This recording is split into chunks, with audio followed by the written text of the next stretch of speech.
ម្ដាយត្រូវគេវាយក្បាលនិងញញួរចំណែកឯបងប្រុសត្រូវគេចាក់យ៉ាងច្រើនកំបិតដេកស្លាប់ពេញផ្ទះមកដល់ពេលនេះនៅតែរកឃាតករមិនឃើញ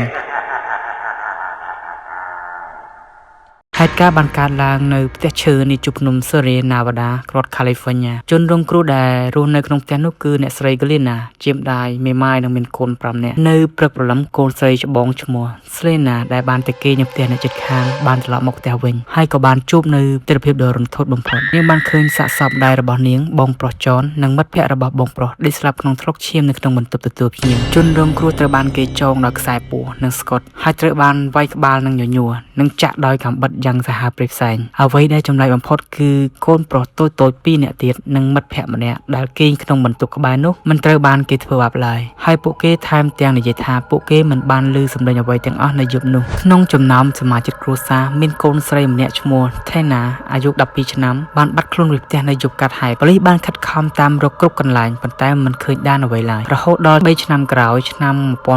1984ទើបគេរកឃើញលលីក្បាលរបស់ Tena នៅក្នុងព្រៃមួយដែលមានចម្ងាយប្រហែល50គីឡូម៉ែត្រពីកន្លែងកើតហេតុប៉ូលីសបានដាក់ការសង្ស័យលើបុរស2នាក់ដែលជាអ្នកជិតខាងគឺ Marty និងមិត្តភ័ក្តិរបស់គេឈ្មោះ Bo Marty គឺជាបុរសដែលមានចរិតហិង្សាហើយគេខឹងនឹងស៊ូជនរងគ្រោះដែលព្យាយាមឲ្យប្រពន្ធរបស់គេ Marty ចាក់ចេញពីគេក្រោយថ្ងៃកើតហេតុ Marty បានសរសេរសម្បត្តិទៅកាន់ប្រពន្ធគេថាខ្ញុំបានផ្ដល់អ្វីៗគ្រប់យ៉ាងឲ្យអូនសូម្បីតែតម្លៃដែលបងត្រូវបង់ដោយជីវិតមនុស្ស3នាក់ទោះបីជាមានតម្រុយច្រើនប៉ុន្តែប៉ូលីសនាពេលនោះមិនបានចាប់ខ្លួនពួកគេឡើយដែលនាំឲ្យមានការសង្ស័យថាប៉ូលីសប្រហែលជាចង់បិទបាំងរឿងនេះទោះបីជា Marty និង Bo មកដល់ពេលនេះបានស្លាប់ទៅហើយក្តីប៉ុន្តែសំណុំរឿងនេះនៅបានបន្តស៊ើបអង្កេតឡើងវិញនៅក្នុងឆ្នាំ2016ប៉ូលីសបានរកឃើញភស្តុតាងថ្មីៗដូចជាញញួរដែលជនរងគ្រោះសម្លាប់នោះសប្តាហ៍ថ្ងៃផ្ទះឈើនោះត្រូវបានគេវាយកំទេចចោលហើយប៉ុន្តែវិញ្ញាណនៃគ្រួសាររបស់ជនរងគ្រោះនៅតែជាស្រមោលខ្មៅងងឹតដែលលងបន្លាចអ្នកស្រុកភូមិនិងអ្នកតាមដានរឿងក្តីឃាតកម្មជុំវិញពិភពលោកតើអ្នកជឿថា